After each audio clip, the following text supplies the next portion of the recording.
Number 1, find the top 10 podcasts of XYZ niche, round up blog posts, and email their authors. You can head to Google and type in your niche best podcast and find those posts, reach out via a contact form or email, and simply ask yourself to be put on there. Don't be super pitchy, just be a real human. Tip number 2, try getting some media mentions via Harrow. Help a Reporter Out is a really cool and absolutely free tool that'll send you a big list almost every single day of the week, showing you media opportunities organized by categories. Subscribe to the emails, start reaching out on a weekly basis, and try to get your podcast featured in the media. Tip number 3, pay attention to trending topics and new opportunities. Yes, evergreen topics are still very important, but equally important and perhaps more opportunistic is to keep up to date on trending, new, exciting topics that will draw more eyeballs quickly. Tips number 4 and 5 here are actually the low-hanging fruit. Tip number 4, make sure you're on the big 3 directories: Apple,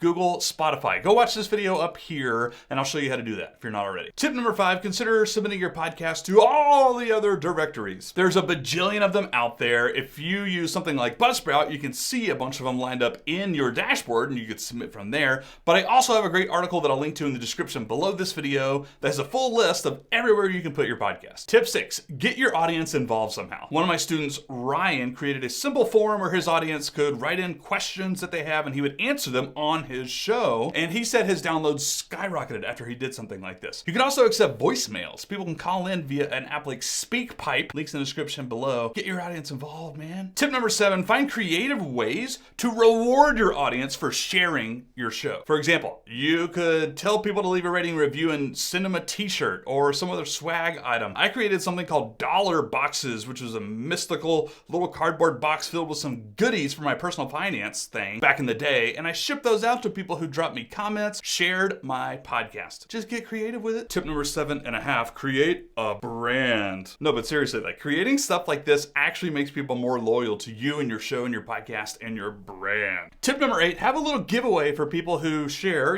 but also just leave ratings and reviews. Set up a simple page on your site, or you can use a paid tool like King Sumo or any other giveaway tool. Ask people to leave an honest rating and review and do a little giveaway and give away something to the top person or the top couple of people. It encourages engagement. Tip number 9, create shareable quotes from your episode. Grab memorable moments or aha moments or your big takeaways and use tools like Click to Tweet or any other audiogram tool that allows people to quickly and easily share the important messages from your show. Tip number 10, nail your episode titles with social proof. If you have a credible guest with big name recognition, put that name up front in your episode title. If they don't necessarily have a recognizable name, but they're an expert, put their role, their title, their position up front in your title. Credible expert on my show, right? Social proof leads to stuff that people will click and want to listen to. Tip number 11 would be to actually download this thing where all of these are coming from. I call this my podcast marketing playbook. I will put a link to the description below. It is paid, but it's extremely cheap. It also records some video lessons. There's a ton of different podcast marketing stuff here. Way more that's in this video. Go check that out. All right.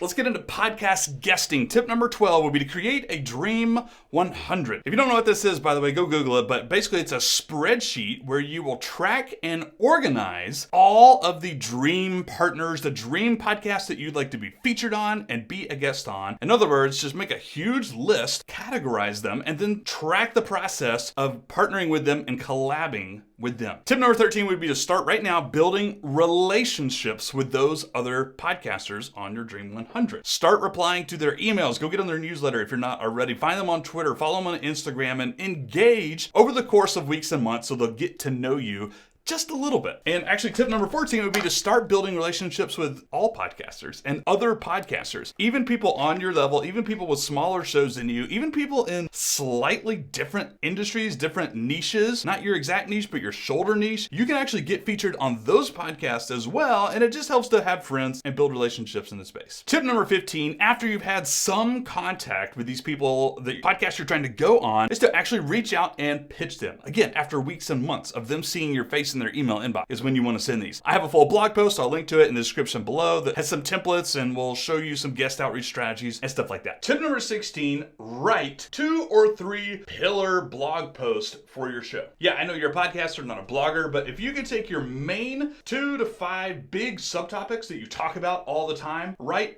really great blog posts. Like, spend some time here, use these when you go on other people's podcasts and you talk about your own show and your own subjects. You can point people back to your website with more resources. Tip number 17, consider advertising. Paid advertising, not necessarily on Facebook or whatnot, although that's certainly doable. Consider advertising on other podcast player apps. Now, several of the podcast player apps do this. I use Overcast.fm, and you can actually pay them a little bit of money to promote directly in the podcasting app, and they'll even show you expected results. Tip number 18, find local brands and go partner with them. Like, literally people in your hometown, small businesses, other companies that might be relevant to your topic and your niche and your industry. Maybe you already have connections there. Even if you don't, go knock on some doors and ask, like, hey, I would love to talk about your thingy on my podcast. Would you be willing to include me on a sign on your front door or something? They might be able to help you out in some way. This is a huge opportunity that no one is doing because nobody has any street hustle these days.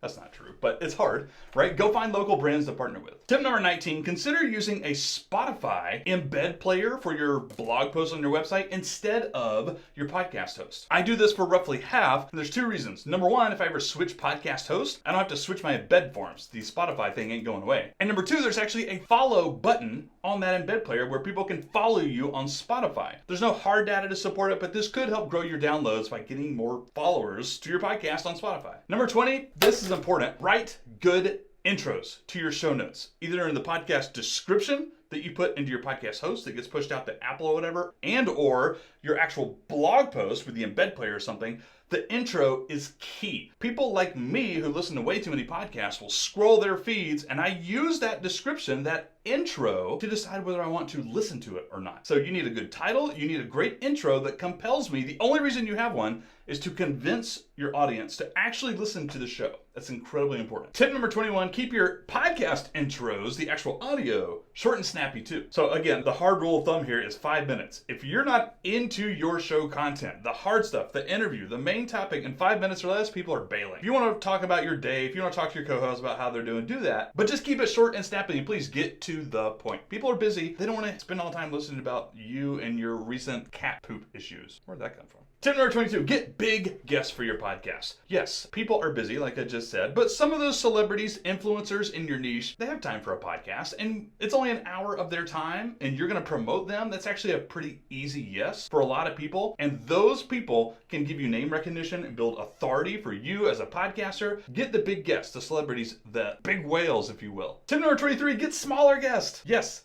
That's right, and there's a big reason for this. People who are not those influencers and celebrities are much more likely to share that episode that they're a guest on, right? They're going to share it with their audience if they have one. They're going to at least share it with their friends on socials, whatever. They're much more willing to actually engage and participate in sharing that episode than the big influencers. Tip number 24, always, always, always have CTAs in your episode in 2 spots, calls to action. Somewhere in the first 5 minutes, just a really brief short one, and of course at the end. And you can do a bunch of CTAs. You can ask people to leave a rating and review. You can ask people to go to the blog post on your website. You can ask people to go to your homepage and opt into an email list or whatever you want. But always remember to do that in the first 5 minutes and at the end of your show. Don't spend forever on it. Make it short, snappy, and just point people to where they need to go in order to follow you or learn more. All right, so that was like 24 tips. If you want literally 25 to 30 more, go grab my podcast marketing playbook.